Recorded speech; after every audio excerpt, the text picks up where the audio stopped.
దేవుని పరిశుద్ధ నామానికి మహిమ కలుగును గాక. వచ్చిన విశ్వాసులందరికీ, చిన్న బిడ్డలకి, మీకు అందరికీ ప్రభు అయిన చేసినట్టు శుభావందనాలు మీకు అందరికీ. అదేవిధంగా యూట్యూబ్ ఛానల్ చూస్తున్న మీకు కూడా శుభావందనాలు. ఈరోజు మంచి వాక్యం చెప్పుకుందాం. ఏంటి ఇలాంటి వాక్యాలు చెప్తున్నాడు ఏంటి? అందరనైతే చక్కని నేను వాక్యాలు చెప్తారంటే ఏమో నాకు తెలీదు. మరి దేవుడు నాకు చూపిస్తున్న వాక్యాలు నేను చెప్తున్నానా అని అనుకుంటారు. కానీ ఇది మనకి అవగాహన చేసుకోవడానికి, అంటే దేవుళ్ళు ఏ విధంగా ఉంటే మనము చక్కగా ఉంటాము అనే విషయాల గురించి మనం చక్కగా చెప్పుకుందాం. ఇక్కడ విషయం ఏంటంటే, దేవుని మీద తిరుగుబాటు చేస్తే ఒక వ్యక్తి దేవుని యొక్క మాట మీద వినకుండా తిరుగుబాటు చేస్తే ఏమవుతుంది? అమ్మ ఏంటమ్మా అర్థమైందా? ఒక వ్యక్తి దేవుడి మీద తిరగబడదే, అపరాధం చేస్తే, దేవుని మాట లెక్క చేయకుండా తన ఇష్టానుసారంగా ఉంటే ఏమవుతుంది అని చూసుకుంటే చూడండి, ఇక్కడ ఉజ్జియా అనే ఒక వ్యక్తి ఉన్నాడు. అతని గురించి మనం చెప్పుకుందాం. రెండో దినవృత్తాంతాల గ్రంథము 26వ అధ్యాయము 1 నుండి మనం చదువుకుందాం. అంతటా యూదా జనులందరూ 14 ఏండ్ల వాడైనా ఉజ్జియాను తీసుకొచ్చి అమజ్యాకు బదులుగా రాజుగా నియమించాను.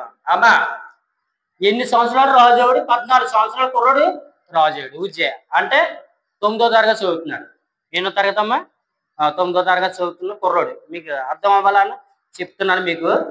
అంటే ఇప్పుడు చూసుకుంటే 9వ తరగతి చదువుకున్న కుర్రోడు తీసుకొచ్చి పట్టాభిషేకము చేశారు. కాబట్టి అతడు ఎలాతును కట్టించాను. ఎందుకంటే ఇశ్రాయేలు రాజు ఏం చేశాడంటే, ఆ నాన్నగారు ఉన్న టైంలోని ఆ ప్రాకారం అన్ని పడగొట్టేశాడు. కాబట్టి మళ్ళా తిరిగి అతను కట్టించడం జరిగింది.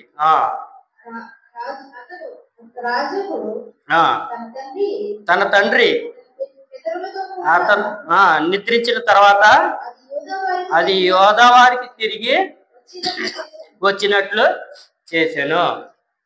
ఆ మధ్య ఏం చేశాడంటే కొద్దిగా ద్రోహం చేశాడు. ప్రజలకు ద్రోహం చేసినట్టు వాళ్ళు ఏం చేశారంటే అతన్ని కుట్ర చేశారు. కుట్ర చేసినట్టు అతనికి తెలిసి వేరే ప్రదేశానికి పారిపోతే వాళ్ళు కొంతమందిని పంపించి అతన్ని చంపేయడం జరిగింది. అక్కడి నుండి మృతదేహం తీసుకొచ్చి వాళ్ళ పితరుల యొక్క సమాధిలో పాతి పెట్టడం జరిగింది. జరిగిన తర్వాత యోధ ప్రజలందరూ అతని కుమారుడు 14 సంవత్సరాల కుమారుడైన ఉజ్జియాని తీసుకొచ్చి పట్టాభిషేకము చేయడం జరిగింది. ఉజ్జియా అంటే యెహోవా నా బలము అర్థం. ఏంటమ్మా? యెహోవా నా బలము అనేసి అర్థం మాట. దానికి ఉజ్జియా ఏం చేశాడంటే చాలా మంచి కార్యాలు చేశాడు. ఎందుకంటే దేవుని ఎడల అతడు చాలా విధేయతగా ఉన్నాడు. యెరొబోము చేసినట్టు ద్రోహం చేయకుండా, పాపం చేయకుండా ఏం చేశాడంటే చాలా చక్కగా పరిపాలన చేయడము జరిగింది. ఈ ఉజ్జియా గురించి మనం అనేక విషయాలు చెప్పుకుంటే, ఉజ్జియా ఏం చేశాడంటే 3 చదువుకుంటే ఉజ్జియా ఏలనారించినప్పుడు 14 వాండ్లు వాడి యెరూషలేములో 52 సంవత్సరములు ఏలాడు. ఎక్కడమ్మా? యెరూషలేం. యెరూషలేం పట్టణం తెలుసు కదా, యేసుప్రభు గారు పుట్టిన ఆ ప్రదేశం. ఆ ప్రదేశాన్ని ఎన్ని 52 సంవత్సరాలు అంతేనా? 52 సంవత్సరాలు ఏలాడు. అతని తల్లి పేరు ఏంటి చూడండి, అక్కడ ఏముంది? యెరూషలేము కాపురస్తురాలు. ఆమె పేరు యెకొన్యా. యెకొల్యా అమ్మా, యెకొల్యా ఆవిడ పేరు. అతడు తన తండ్రి అయిన అమజ్య చర్య అంతటి ప్రకారము యెహోవా దృష్టికి యథార్థంగా ప్రవర్తించను. ఇక్కడ చదువుకున్నాం కదా, చాలా చక్కగా పరిపాలన చేశాడు. అతను అమజ్య కూడా చక్కగా దేవుని అందరి విధేయత కలిగి అతడు ఉండడం జరిగింది. అదేవిధంగా ఇతను కూడా చక్కగా పరిపాలన చేశాడంట. దేవుని ప్రత్యక్షత విషయంలో తెలివి కలిగిన జకర్యా దినములలో అతడు దేవుణ్ణి ఆశ్రయించెను. జకరియా, మన జకరియా గ్రంథం చదువుతుంది కదా, ఆ గ్రంథంలో ఈ ఎందరో ఈ సమకాలీన వారు మాట. కాబట్టి జకరియా కూడా చిన్న ప్రవక్త. ఆ టైంలో కూడా యెహోవా దేవుణ్ణి ఆశ్రయించాడు అని ఇక్కడ మనం చెప్పుకోవచ్చు. అతడు యెహోవాను ఆశ్రయించినంత కాలము దేవుడు అతన్ని వర్ధనం. అమ్మ జాగ్రత్త లచ్చమ్మ గారు, మాణిక్యం గారు, మీరు దేవుణ్ణి విడిచిపెట్టకూడదు. ఇక్కడ ఏమంటున్నాడండి బైబిల్ గ్రంథం నిజమే కదా, ఏమంటున్నాడండి, అతను దేవుణ్ణి అనుసరించేసేపు ఆశ్రయించినట్టే దేవుణ్ణి దగ్గర ఉన్నంతసేపు అతడు వదిల్లాడు. అన్నిని రాజాభివృద్ధి చెందాడు, అనేక రాజులను జయించాడు. దేవుడు అలా చేశాడు. కింద చదువుకుంటే కొంతమంది రాజుల్ని జయించాడు. అతడు బయలుదేరి ఆ ఫిలిస్తీన్లతో యుద్ధం చేశాడు. దేవుడు జయాన్ని అనుగ్రహించాడు. గాతు ప్రాకారమును పడగొట్టేశాడు. అక్కడ ఫిలిస్తీ దేశంలోకి వెళ్ళి అస్తోరు దేశంలోని ఫిలిస్తీన్ల ప్రదేశంలోని ప్రాకారపురంలోనే కట్టించను. చూసా, దేవుడు ఆశ్రయిస్తే దేవుడు చక్కని జ్ఞానం ఇస్తాడు. అవన్నీ దేవుడు అప్పచెప్పేశాడు. ప్రదేశాలన్నీ అప్పచెప్పినప్పుడు అతడు జయించడం జరిగింది. చూడండి, ఎవరెవరిని జయించడో మనం తెలుసుకుందాం. ఫిలిస్తీన్లతోనూ గుర్బయల్లో నివసించిన అరబీలతోనూ మొహనీయులతోనూ అతడు యుద్ధం చేయగా దేవుడు అతనికి సహాయం చేశాను. చూసా, దేవుడు మనకి సహాయం చేస్తాడంటే ఏ పనులన్నా మనం ముందరకి వెళ్తే దేవుడు పెట్టుకుని మనం ముందరకి వెళ్ళాం అనుకోండి, మనకి ఏం చేస్తాడండి, సహాయం చేస్తాడు. అమ్మోనీయులు ఉజ్జాయకు పండించిన వారైరి. చూసా, ఎంత పెద్ద గనులు అయినా సరే దేవుడు మన పాదాల కింద మనల్ని తీసుకొస్తాడు. మన తలగా చేస్తాడు కానీ ఎప్పుడు తోకగా చెయ్యని దేవుడు. కాబట్టి ఓ ప్రియనేస్తమా, యూట్యూబ్ ఛానల్ చూస్తున్న వాళ్ళారా, దేవుణ్ణి ఆశ్రయించండి, యెహోవాను ఆశ్రయించండి. ఆశ్రయించినప్పుడు మీకు ఆయనే తోడే ఉంటాడు, సహాయంగా ఉంటాడు. ఇంట్లో కుటుంబంలో కానీ ఎక్కడ కానీ లోటు ఏమి రాదు. కానీ మనం గర్వించి మన ఇష్టానుసారంగా ఉంటే ఏం జరుగుతుంది కూడా మనం చెప్తాను ఎదరికి వెళ్ళిన తర్వాత. చూడం, అతడు అధికముగా బలాభివృద్ధి నొందిన గనక అతని కీర్తి ఐగుప్తు దేశం అంతా వ్యాపించేసింది. చూసా, అతడు నానాటికి అభివృద్ధి చెందాడు చక్కగా. చూంటే అతని పేరు ఫలానా రాజు ఉజ్జయ అంటే యోధరాజు కదా అనేసి అందరికి తెలిసిపోయింది. ఆ విధంగా నీ పేరుని కూడా దేవుడు గణపరుస్తాడు. నువ్వు దేవుల్లో నిజాయితీగా నీతిగా ఉంటే, దేవుణ్ణి ఆశ్రయిస్తే దేవుడు నిన్ను కూడా ఈ విధంగా అభివృద్ధి చేస్తాడు. ఎందుకు చెప్తున్నానంటే ఇలాంటి వాక్యాలు మనం చక్కగా నేర్చుకోవాలి. మరియు ఉజ్జియా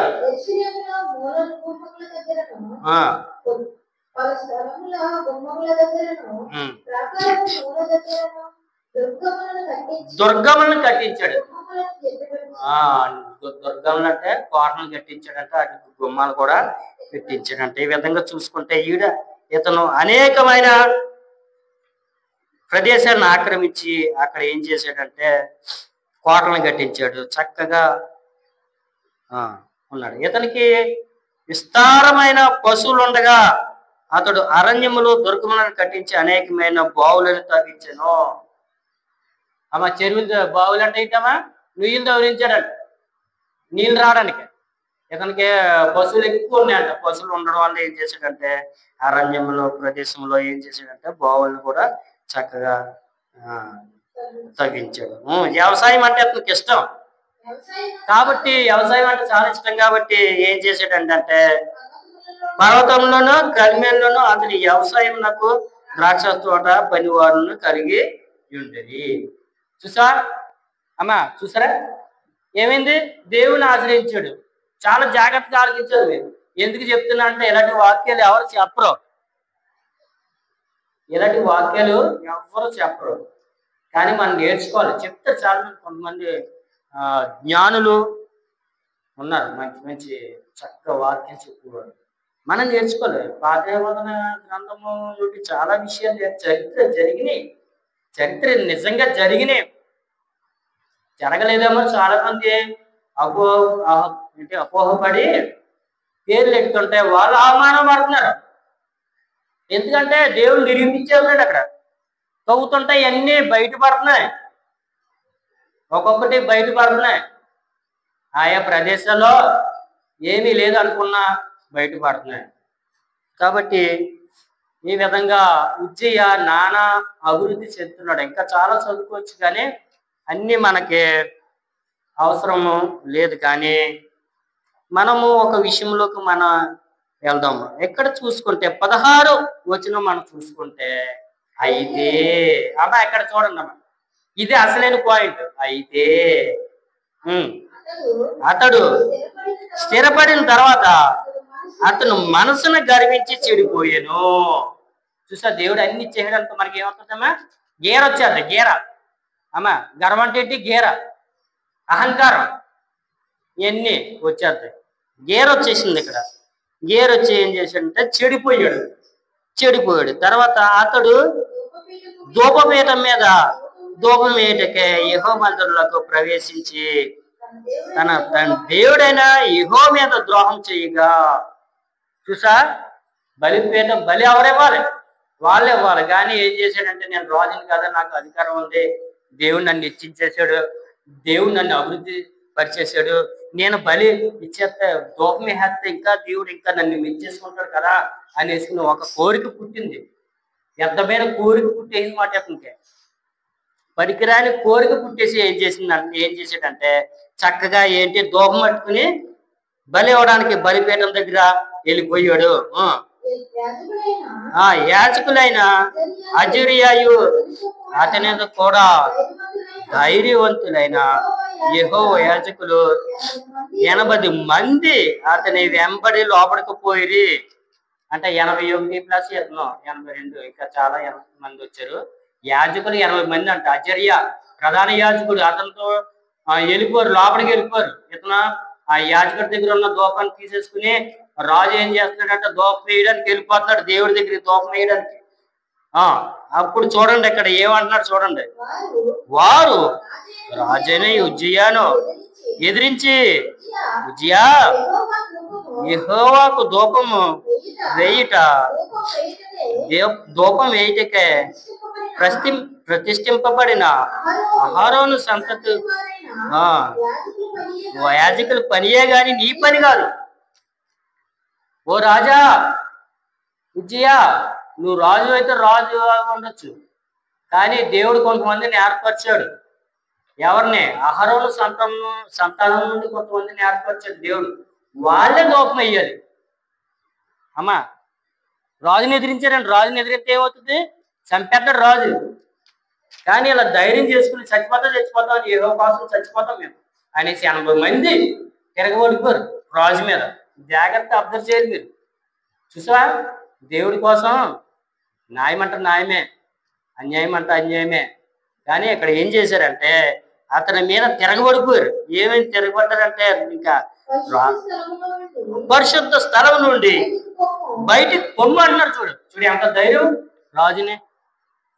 ఓ రాజా ఉజ్జియా, పరిశుద్ధ స్థలం ఇది, ఈ స్థలంలో నిలబడడానికి నీకు అధికారం లేదు, అహరోను సంతానం వారు ఇక్కడ నిలబడాలి, నువ్వు బయటకు పో అన్నారు. నువ్వు ద్రోహం చేస్తావు, మాకు ద్రోహం చేయలేదు. నువ్వేదో గొప్ప అనుకుంటున్నావు, నువ్వేదో దేవుడి దగ్గర మెప్పి తెచ్చేసుకుందాం అనుకుంటున్నావు, కానీ నువ్వు ఎవరికి ద్రోహం చేస్తావు? దేవుడికి ద్రోహం చేస్తున్నావు. దేవుడైన యెహోవా సన్నిధిని ఇది నీకు ఘనత కలగజేస్తుంది అనుకుంటున్నావా? నీకు ఘనత కలగజేయదు అని చెప్పగా. చూడండి, నేను చెప్పాను కదా, ఇతను నువ్వు అనుకుంటున్నావు ఇది ఎంతో ఘనత వచ్చేది, దేవుడు నిన్ను ఎంతో ఆశీర్వదించేస్తాడు, ఇంకా ఆశీర్వదించేస్తాడు, నీ వంటి వాడు ఎవరు లేరని నువ్వు అనుకుంటున్నావు. కరెక్టే, కానీ అది నీ పని కాదు. ఓ ఉజ్జియా, అది మా పని. నువ్వేం చేయంటే తొందరగా నువ్వు ఆ దూపాన్ని ఇచ్చేసి నువ్వు బయటికి వెళ్ళిపో. దేవుని యొక్క ఉగ్రత నీ మీద రావచ్చు అనేసి వాళ్ళు ఎంత నచ్చ చెప్పారో చూడ. తర్వాత ఉజ్జియా ధూపం వేయుటకు ధూపాగ్నిని చేత పట్టుకుని రౌద్రుడై యాజకుల మీద కోపం ఇచ్చాడు. ఎవర్రా మీరు, ఎవరో నేను రాజుని. ధూపం మళ్ళా లాక్కుని ఏం చేశాడంటే ధూపం మళ్ళా చేతిలో పెట్టుకుని వెళ్ళిపోతున్నాడు. రౌద్రం అంటే కోపం తెచ్చేసుకున్నాడు. రాజు కోపం వచ్చేది కదమ్మా, సింహం అంటే కోపం ఉంటుంది రాజుకి. ఇక గేంకరించేస్తాడు. గేంకరించేసి కోపం తెచ్చా యాజకులు, ఎవరు మీరెవరు, మీరంతా అనేసి మీరు వెనక్కున్నాడు, నా చంపేద్దాం మేము అన్నట్టు ఏం చేసి అంటే గేంకరించేసి వెళ్ళిపోతాడు. చదవండి. యెహోవా మందిరములో ధూపము వేయుటకు పక్కన అతడు ఉండగా యాజకులు చూచుచుండగానే అతని నొసట కుష్టి రోగం కుట్టేసింది. అమ్మ చూడండి అమ్మా, ఎంత ఘనముగా ఉండే రాజు, ఎంత ప్రతిష్ట తెచ్చుకున్న రాజు. అమ్మ అర్థం మీకు? ఏమేయుడు ఓ విశ్వాసి, యూట్యూబ్ ఛానల్ చూస్తున్న వారులారా, నువ్వెంత గనుడు అయినా సరే నువ్వు చేయవలసిన పని నువ్వు నీ పనినే చెయ్యాలి. వేరే పని దేవుడు నీకు ఏదో చెప్పాడు ఆ పనే చెయ్యి, నువ్వు వేరే పని చెయ్యొద్దు. కొంతమందిని దేవుడు ఎలా ఏర్పరచుకున్నాడంటే తలాంతులు ఇచ్చాడు. కొంతమందికి ప్రవచనం చెప్పే వారి కింద, అద్భుత కార్యం చేయు వారి కింద, దెయ్యాన్ని వెళ్ళగొట్టే వారి కింద, ఈ విధంగా దేవుడు కొంతమంది యాజకుల కింద, కొంతమంది పరిచారుల కింద ఏర్పరచుకున్నాడు. దేవుడు ఎవరిని ఏ విధంగా ఏర్పరచుకున్నా ఆ పనిలోని మనం స్థిరంగా ఉన్నప్పుడు దేవుడు మనం ఏం చేస్తాడంటే అభివృద్ధి చేస్తాడు. రాజు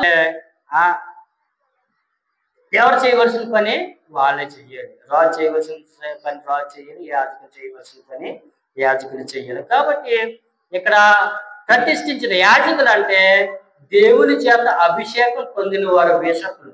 వీళ్ళు ఏంటంటే తైలముతోటి అభిషేకము పొందినవారు, తైలాభిషేకంతో అభిషేకించబడిన వారు, దేవుని చేత ప్రతిష్ఠించబడిన వారు, ఆ పనికే ప్రతిష్ఠించబడిన వారు. ఒక ఏంటంటే తైలంతో అభిషేకిస్తే దేవుడి యొక్క ఆ ప్రసన్నత వాళ్ళ మీద దిగి వస్తుందన్నమాట. ఎప్పుడైతే తైలంతో నూనె ఇలా పోస్తున్నారో అది అలాగా ఇలా గడ్డల మీద నుండి ఇలాగా కారినప్పుడు అది ఏంటంటే అభిషేకం మాట. ఇక వాళ్ళు ఎక్కడికే వెళ్ళకూడదు, ఏ పని చేయకూడదు. దేవుడి పని నిమిత్తము అభిషేకించబడితే దేవుడి పని నిమిత్తమే ఉండాలి, దేవుడి పనే చెయ్యాలి, వేరే పని వాళ్ళు ఏమి చేయకూడదు. అది అభిషేకం అంటే. కాబట్టి ఇక్కడ యాజకులు అంటే తైలంతో అభిషేకం పొందిన వారు. ఈ రాజు చూసుకుంటే తైలంతో అభిషేకం పొందలేదు, ఎందుకంటే అతను రాజు కాబట్టి సామాన్య ప్రజలతోటి సమానుడు. వీళ్ళేమో యాజకులు దేవుడి ప్రజలు, దేవునితోటి ఎన్నుకోబడిన వారు. కాబట్టి దేవుడితోటి ఎన్నుకోబడిన వారే దేవుని పని చెయ్యాలి, మిగతా వారు ఎవరో చేయకూడదు. చేసినా అది సక్సెస్ అవ్వదు. చాలా మంది చేస్తున్నారు దేవుడి పని, చేయొచ్చు, దాని పరిచర్య అంటారు, కానీ దేవుని పని వేరే విధంగా ఇక్కడ నిలబడి చెప్పంటే అధికారము దేవుడు వారికి ఇవ్వరు. కాబట్టి ఇక్కడ ఏంటంటే ఏం జరిగిందంటే ఇతను పాపం దేవుడు అభివృద్ధి చేసిన వెంటనే మంచిదే అనుకున్నాడు, కానీ చెప్పారు కానీ అతను వినలేదు. వినలేకపోతే ఆ పక్కన నిలబడ్డాడు, దూరం వేసేయడానికి రెడీగా ఉన్నాడు. అప్పుడు ఏం చేస్తుంది, అలా యాజకులు చూసినట్టు ఎలా ఏం చేసిందంటే కుష్ఠవ్యాధము అయిపోయింది, కుష్ఠరోగి అయిపోయింది. చదవండి, ఇంకా చదవండి. రాజైనా